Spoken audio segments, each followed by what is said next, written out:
Voici une question dont la réponse pourrait transformer la vie de tous ceux qui sont à l'écoute.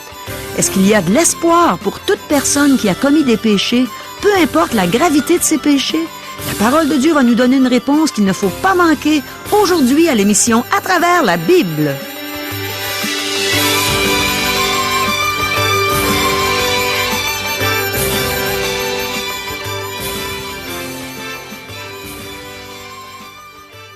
Chers auditeurs, pour en savoir davantage sur le contenu de cette émission, vous pouvez contacter en tout temps Radio Espoir via Internet à www.radioespoir.ca ou par téléphone, sans frais, au 1-877-l'Espoir, 1-877-537-7647.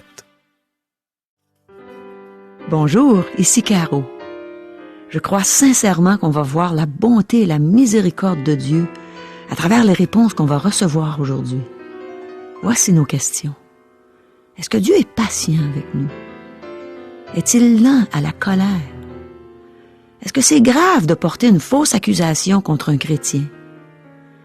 Est-ce que le Seigneur a le pouvoir de pardonner les péchés?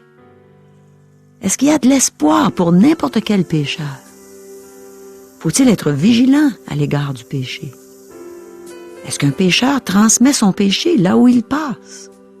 Ne manquez pas les réponses que la parole de Dieu va nous donner. Écoutons bien le pasteur Régent Joly qui a trouvé tout ce bon enseignement dans la Bible, la parole de Dieu. Mais premièrement, prions. Oh mon Dieu, à travers cet enseignement aujourd'hui, on aimerait te demander de transformer des vies. Parle au cœur de toutes les personnes qui écoutent d'une manière profonde et réelle, mon Dieu. Amen. À toi, Régent. Merci beaucoup, Caro. Chers amis, à la dernière émission, nous avons vu que Dieu a fait de la lèpre un symbole ou une image du péché. Il est important que nous parlions de ce sujet, car le péché est le problème fondamental de l'homme. Encore aujourd'hui, nous verrons des applications spirituelles pour notre situation contemporaine. Débutons notre lecture. Lévitique chapitre 13, verset 4. S'il y a sur la peau du corps une tache blanche qui ne paraisse pas plus profonde que la peau, et que le poil ne soit pas devenu blanc, le sacrificateur enfermera pendant 7 jours celui qui a la plaie. Nous voyons que le prêtre ne se pressait pas de prononcer un jugement définitif. De la même façon, Dieu est patient avec nous et lent à la colère. Dieu est patient et donne l'occasion aux pécheurs de se repentir. Et l'Éternel passa devant lui et s'écria : L'Éternel, l'Éternel, Dieu miséricordieux et compatissant, lent à la colère, riche en bonté et en fidélité, qui conserve son amour jusqu'à 1000 générations, qui pardonne l'iniquité, la rébellion et le péché, mais qui ne tient point le coupable pour innocent, et qui punit l'iniquité des pères sur les enfants et sur les enfants des enfants jusqu'à la 3e et à la 4e génération. Exode, chapitre 34, versets 6 et 7. Cette citation provient de l'Ancien Testament. Voici maintenant ce que dit le Nouveau Testament. Le Seigneur ne tarde pas dans l'accomplissement de la promesse, comme quelques-uns le croient, mais il use de patience envers vous, ne voulant pas qu'aucun périsse, mais voulant que tous arrivent à la repentance. 2 Pierre chapitre 3, verset 9. L'homme était isolé pendant 7 jours. Le prêtre suspectait fortement la lèpre, mais il était patient avec la personne. Dieu a mis le monde en quarantaine à cause du péché, car Dieu a renfermé tous les hommes dans la désobéissance pour faire miséricorde à tous. Romains chapitre 11, verset 32. Mais l'Écriture a tout renfermé sous le péché, afin que ce qui avait été promis fût donné par la foi en Jésus-Christ à ceux qui croient. Galates chapitre 3, verset 22. Tout est enfermé sous le péché afin de nous faire miséricorde. Lévitique 13, verset 5. Le sacrificateur l'examinera le 7e jour. Si la plaie lui paraît ne pas avoir fait de progrès et ne pas s'être étendue sur la peau, le sacrificateur l'enfermera une seconde fois pendant 7 jours. Après 7 jours, si le prêtre a encore des doutes, il prolonge la période d'isolement une autre semaine. Les jugements n'étaient pas prononcés à la légère trop rapidement. Ceci nous enseigne à ne pas juger l'autre trop vite. Porter une fausse accusation contre un autre chrétien est considéré comme une offense grave. Paul a donné ce conseil à Timothée. Ne reçois point d'accusation contre un ancien, si ce n'est sur la déposition de 2 ou 3 témoins. 1 Timothée, chapitre 5, verset 19. Je connais un pasteur qui ne reçoit pas d'accusation contre un ancien de son Église, à moins que l'accusateur soit disposé à ce qu'il en parle avec l'accusé. Un autre ne les reçoit qu'en présence de l'accusé. Ces pasteurs reçoivent peu de plaintes et de fausses accusations. Il faut être prudent avec les gens qui aiment accuser les autres. Verset 6. Le sacrificateur l'examinera une seconde fois le 7e jour. Si la plaie est devenue pâle et ne s'est pas étendue sur la peau, le sacrificateur déclarera cet homme pur. C'est une dartre. Il lavera ses vêtements et il sera pur. Si la plaie ne s'est pas étendue, l'homme est déclaré pur. Il devait être heureux de pouvoir retourner chez les siens. Le Seigneur a touché et guéri un lépreux qui est venu à lui. De plus, il dit aux lépreux spirituels que leurs péchés sont pardonnés. Il a guéri des maladies physiques afin de prouver qu'il a le pouvoir de pardonner les péchés. C'est ce qu'il fit lorsqu'on lui amena un paralytique, lorsque les pharisiens lui reprochèrent de s'arroger le droit de pardonner les péchés. Jésus répondit, « Or, afin que vous sachiez que le Fils de l'homme a sur la terre le pouvoir de pardonner les péchés, je te l'ordonne, dit-il au paralytique, lève-toi, prends ton lit et va dans ta maison. » Luc, chapitre 5, verset 24. Jésus a le pouvoir de guérir le corps et de pardonner les péchés. Versets 7 et 8. Mais, si la dartre s'est étendue sur la peau, après qu'il s'est montré au sacrificateur pour être déclaré pur, il se fera examiner une seconde fois par le sacrificateur. Le sacrificateur l'examinera. Si la dartre s'est étendue sur la peau, le sacrificateur le déclarera impur. C'est la lèpre. Nous avons ici le côté sombre de la lèpre. Ceci se produit au 3e examen de la dartre. Dieu donne-t-il une 2e chance à un pécheur? Oui, il en donne même plusieurs. Cependant, un jour, il rendra un verdict. Lorsqu'une personne est déclarée lépreuse, c'est la catastrophe. Elle est exclue de la société. Par contre, la personne déclarée pure n'a pas à vivre comme un lépreux. Certains font des professions de foi. Ils passent les examens au début. Mais un jour, ils ne pourront plus cacher les symptômes de leur péché. Il sera évident qu'ils n'ont pas été purifiés spirituellement. L'apôtre Jean en parle dans son épître. 1 Jean chapitre 2 verset 19. Ils sont sortis du milieu de nous, mais ils n'étaient pas des nôtres. Car, s'ils eussent été des nôtres, ils seraient demeurés avec nous. Mais cela est arrivé afin qu'il fût manifeste que tous ne sont pas des nôtres. Revenons à notre texte, du Lévitique 13, versets 9 à 11. Lorsqu'il y aura sur un homme une plaie de lèpre, on l'amènera au sacrificateur. Le sacrificateur l'examinera. S'il y a sur la peau une tumeur blanche, si cette tumeur a fait blanchir le poil, et qu'il y ait une trace de chair vive dans la tumeur, c'est une lèpre invitérée dans la peau du corps de cet homme. Le sacrificateur le déclarera impur. Il ne l'enfermera pas, car il est impur. Nous avons ici un cas de lèpre chronique. Cet homme n'est même pas mis en observation, tant la lèpre est évidente. Nous rencontrons des pécheurs endurcis. Tous peuvent voir leur état, et leurs meilleurs amis les avertissent. Seule une intervention surnaturelle peut les aider. Cependant, le membre d'Église qui vient en cravate et qui n'est pas sauvé ne voit pas qu'il a la lèpre. Il déteste se faire dire qu'il est un pécheur perdu. Le pécheur endurci est plus facile à toucher que lui, et il est plus ouvert au message de l'Évangile, car il voit son besoin.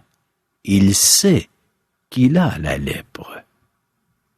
Versets 12 à 17.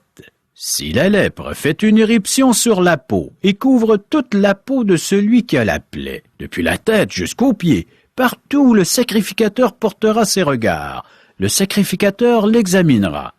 Et quand il aura vu que la lèpre couvre tout le corps, il déclarera pur celui qui a la plaie. Comme il est entièrement devenu blanc, il est pur. Mais le jour où l'on apercevra en lui de la chair vive, il sera impur. Quand le sacrificateur aura vu la chair vive, il le déclarera impur.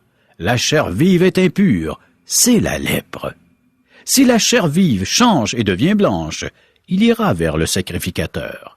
Le sacrificateur l'examinera, et si la plaie est devenue blanche, le sacrificateur déclarera pur celui qui a la plaie. Il est pur. Une personne dont le corps était couvert de lèpre pouvait être guérie. Ceci nous montre qu'il y a de l'espoir pour n'importe quel pécheur. Le prophète Ésaïe a décrit l'état misérable du peuple de Dieu. Le voici. Quel châtiment nouveau vous infligez, quand vous multipliez vos révoltes? La tête entière est malade, et tout le cœur est souffrant. Exode, chapitre 1er, verset 5. Pourtant, Dieu a offert sa grâce à ce même peuple. Venez et plaidons, dit l'Éternel. Si vos péchés sont comme le cramoisi, ils deviendront blancs comme la neige. S'ils sont rouges comme la pourpre, ils deviendront comme la laine. Ésaïe, chapitre 1er, verset 18. Poursuivons notre lecture du Lévitique, chapitre 13, versets 18 à 23. Lorsqu'un homme aura eu sur la peau de son corps un ulcère qui a été guéri, et qu'il se manifestera à la place où était l'ulcère une tumeur blanche ou une tache d'un blanc rougeâtre, cet homme se montrera au sacrificateur. Le sacrificateur l'examinera. Si la tache paraît plus enfoncée que la peau et que le poil soit devenu blanc, le sacrificateur le déclarera impur. C'est une plaie de lèpre qui a fait éruption dans l'ulcère. Si le sacrificateur voit qu'il n'y a point de poil blanc dans la tache, qu'elle n'est pas plus enfoncée que la peau, et qu'elle est devenue pâle, il enfermera cet homme pendant 7 jours. Si la tache s'est étendue sur la peau, le sacrificateur le déclarera impur. C'est une plaie de lèpre. Mais si la tache est restée à la même place et ne s'est pas étendue, c'est une cicatrice de l'ulcère. Le sacrificateur le déclarera pur. Ceci nous montre que nous pouvons toujours retomber dans un ancien péché. Il se peut qu'à notre conversion, ou plus tard, que Dieu nous ait libérés d'un péché. Mais si nous ne sommes pas vigilants, nous pouvons y retomber. Il se peut que cette personne n'ait jamais été sauvée, ou qu'elle ait simplement rétrogradé. Il faut être très prudent dans notre jugement. Cependant, notre rôle n'est pas de condamner, mais de rappeler au lépreux spirituel qu'il a un sauveur disposé à le guérir. Versets 24 à 28. Lorsqu'un homme aura eu sur la peau de son corps une brûlure par le feu, et qu'il se manifestera sur la trace de la brûlure une tache blanche ou d'un blanc rougeâtre, le sacrificateur l'examinera. Si le poil est devenu blanc dans la tache, et qu'elle paraisse plus profonde que la peau, c'est la lèpre, qui a fait éruption dans la brûlure. Le sacrificateur déclara cet homme impur, c'est une plaie de lèpre. Si le sacrificateur voit qu'il n'y a point de poil blanc dans la tache, qu'elle n'est pas plus enfoncée que la peau, et qu'elle est devenue pâle, il enfermera cet homme pendant 7 jours. Le sacrificateur l'examinera le 7e jour. Si la tache s'est étendue sur la peau, le sacrificateur le déclarera impur. C'est une plaie de lèpre. Mais si la tache est restée à la même place, ne s'est pas étendue sur la peau, et est devenue pâle, c'est la tumeur de la brûlure. Le sacrificateur le déclarera pur, car c'est la cicatrice de la brûlure. Le péché peut surgir de bien des façons. Il faut toujours être vigilant. L'apôtre Paul nous a donné l'exemple. Mais je traite durement mon corps, et je le tiens assujetti, de peur d'être moi-même rejeté après avoir prêché aux autres. 1 Corinthiens chapitre 9, verset 27. Lévitique 13, cette fois les versets 29 et 30. Lorsqu'un homme ou une femme aura une plaie à la tête ou à la barbe, le sacrificateur examinera la plaie. Si elle paraît plus profonde que la peau, et qu'il y ait du poil jaunâtre et mince, le sacrificateur déclara cet homme impur. C'est la teigne, c'est la lèpre de la tête ou de la barbe. Le péché peut se manifester à bien des endroits. Si nous ne sommes pas vigilants, il peut affecter la direction d'une église, de l'école du dimanche ou d'une œuvre missionnaire et détruire son témoignage.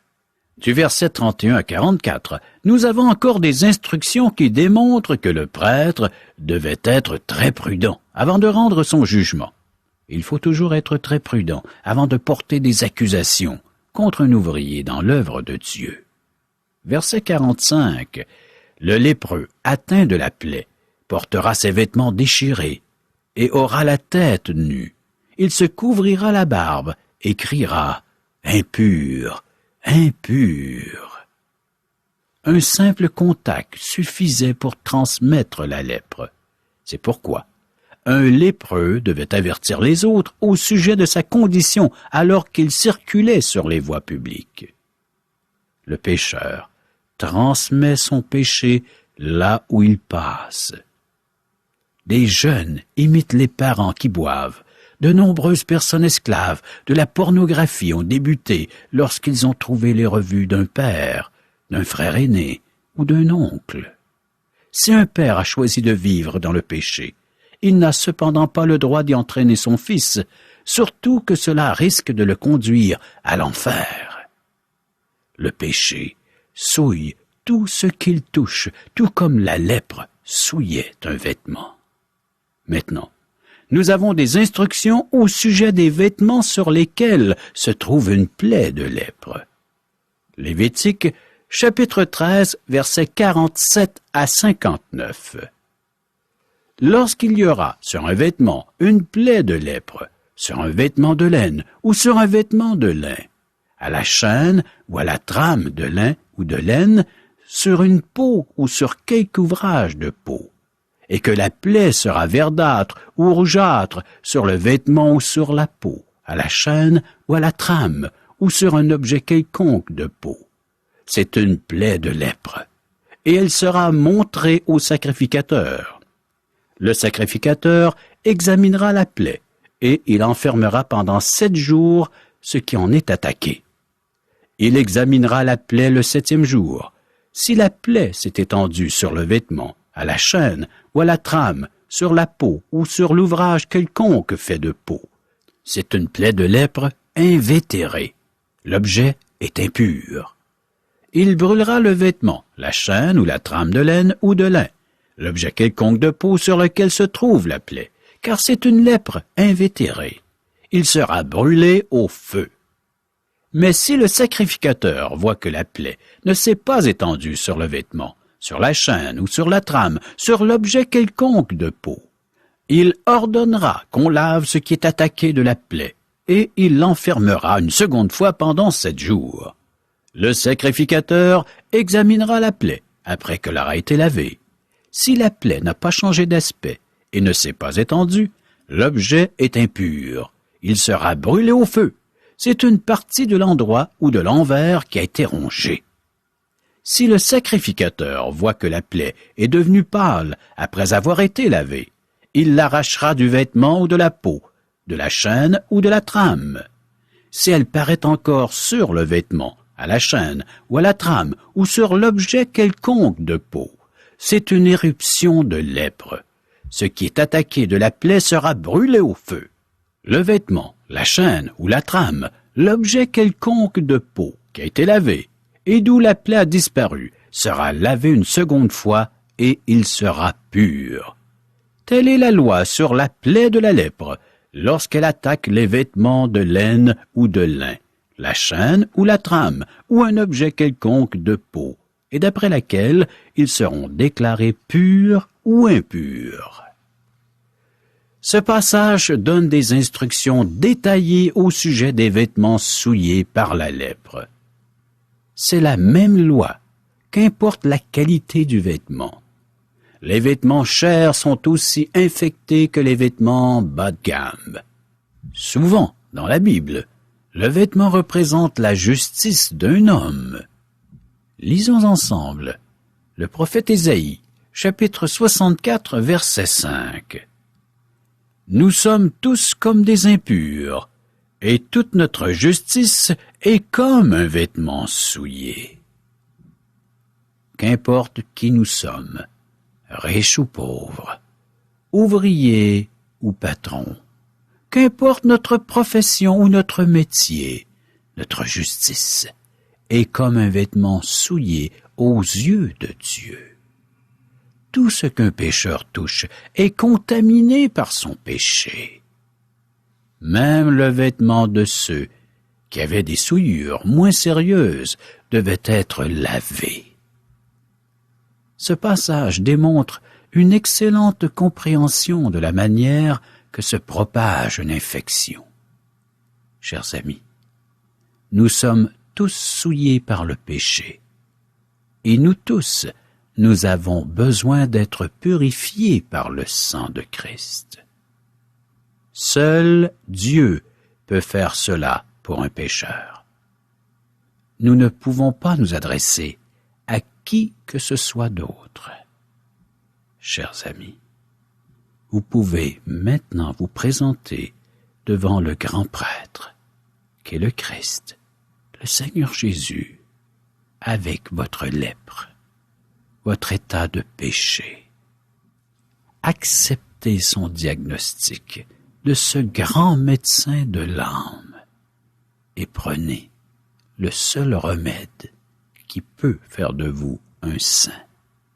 Le sang précieux de Christ, son sacrifice à la croix, là où il peut vous laver, vous purifier et faire de vous un être pur, sans tache, et par le fait même, avoir accès à lui, dès aujourd'hui et pour demain, dans votre éternité. Oui, chers amis, rien de souillé ne peut entrer dans le ciel. Imaginez un instant, le moindre péché, ce n'est plus le ciel. Le ciel est un endroit pur, sans tache. Alors, pour y entrer, il faut être des gens déclarés purs. Selon Dieu, le seul moyen par lequel nous pouvons être déclarés justes, c'est en acceptant ce qu'il a fait pour nous à la croix. Le seul moyen par lequel nous pouvons être sauvés, c'est parce que le Christ est mort à la croix pour toi et moi. Car j'ai dû reconnaître un jour que j'étais cet être impur devant Dieu. Prochaine émission, Lévitique 14. Merci, Régent.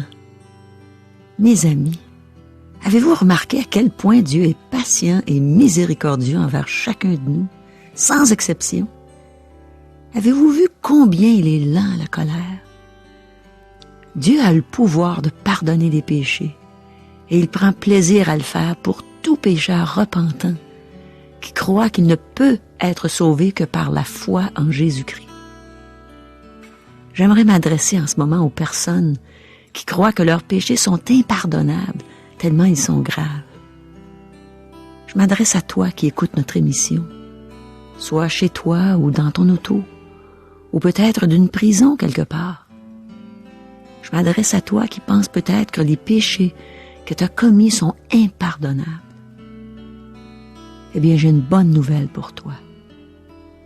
Peut-être que sur cette terre, tu as à subir un châtiment pour ta peine, surtout si tu dois purger ta peine en prison. Mais sais-tu que Dieu veut te pardonner, peu importe ce que tu as fait? As-tu déjà lu ou entendu l'histoire du malfaiteur qui était crucifié auprès de Jésus? Cet homme a reconnu Jésus comme étant Dieu lui-même, puisqu'il a dit à l'autre malfaiteur, « Ne crains-tu pas Dieu, toi qui subis la même condamnation? Pour nous, c'est justice, car nous recevons ce qu'ont mérité nos crimes, mais celui-ci n'a rien fait de mal. » Et on sait que tous ont péché, selon ce que nous dit la parole de Dieu. Ce malfaiteur reconnaissait donc que Jésus était Dieu fait homme, puisqu'il disait qu'il n'avait rien fait de mal. Et on sait ce que Jésus lui a répondu. « Aujourd'hui, tu seras avec moi dans le paradis. » Imagine se faire dire ça par le roi des rois, le Seigneur des seigneurs, par Dieu fait homme. Oui, ce pécheur a payé pour son crime, mais Dieu lui a pardonné et lui a donné la vie éternelle parce qu'il avait mis sa confiance en Jésus pour recevoir ce don gratuit. Alors ne pense pas que Dieu ne veut pas te pardonner. Tourne tes regards vers lui. Repens-toi, change de direction. Demande à Dieu de te pardonner, de te donner la vie éternelle. Il va le faire aujourd'hui même, si tu crois réellement en lui. Tu pourras être certain que quand tu vas mourir, tu n'iras pas en enfer, où on mérite tous d'aller, mais que tu iras tout droit au ciel pour être dans la présence de Dieu éternellement. Il y a des gens qui disent que l'enfer est sur la terre, mais c'est faux. Jésus voulait nous le prouver que l'enfer existait vraiment. Et puis il a raconté une histoire dans Luc au chapitre 16, des versets 19 à 31. Vous pouvez aller le voir vous-même si vous voulez, parce que l'histoire est un peu longue pour que je vous la raconte, mais on peut voir là, que l'enfer existe réellement et que le mauvais riche, justement, disait « Je souffre cruellement dans cette flamme ». Alors, vous pouvez aller voir ça, vous allez voir que l'enfer existe vraiment. Mais Dieu veut pas qu'on aille en enfer. Il veut qu'on aille au ciel avec lui, il veut nous prendre avec lui pour l'éternité. Mais pour aller au ciel, on a besoin d'être pardonné par Dieu. Et c'est là que Jésus entre en ligne de compte. Parce qu'il a payé justement notre entrée. On n'a pas besoin de la payer. Jésus a donné sa vie sur la croix. Alors mon ami, je t'invite à croire au Seigneur Jésus et tu seras sauvé. Régent, je pense que les gens comprennent pas exactement c'est quoi un déjeuner de l'espoir. Pourrais-tu l'expliquer? Avec joie, Caro. Les gens sont invités à venir participer à un déjeuner de l'espoir qui se déroule dans un restaurant. Un endroit où les gens sont habitués à venir. Qui n'a pas pris un repas dans un restaurant? C'est un lieu public. Alors les gens viennent, ils y assistent et ils peuvent manger gratuitement. Wow! Gratuitement, en plus d'entendre un merveilleux témoignage. C'est ça qui fait que le déjeuner est merveilleux, c'est qu'il y a un témoignage d'une personne. Ça pourrait être toi, Caro, ou moi, ou une toute autre personne qui a vécu une expérience personnelle avec Dieu. Comment est-ce que Dieu a transformé, changé, je pourrais même dire bouleversé sa vie? Eh oui, Dieu a vraiment bouleversé la mienne et j'aime ça raconter ça. J'aime ça aussi, pouvoir chanter mes anciens succès. C'est le fun de voir les gens qui rient d'entendre toutes ces anciennes chansons-là. Et finalement, je leur dis ce que Dieu a fait pour moi. Puis c'est merveilleux. C'est bon dans mon cœur de l'annoncer aux gens, combien Dieu les aime. Et ça se fait à la grandeur du Québec. Comment peut-on savoir s'il y en a un près de chez nous? Eh bien, vous pouvez nous rejoindre par téléphone. 1-877-l'Espoir, 1-877-537-7647 ou via courriel à www.radioespoir.ca ou à notre adresse postale. Radio Espoir, casier postal 34 143 Charlebourg, province de Québec, G1G 6P2. Chers amis, au revoir. Et à demain.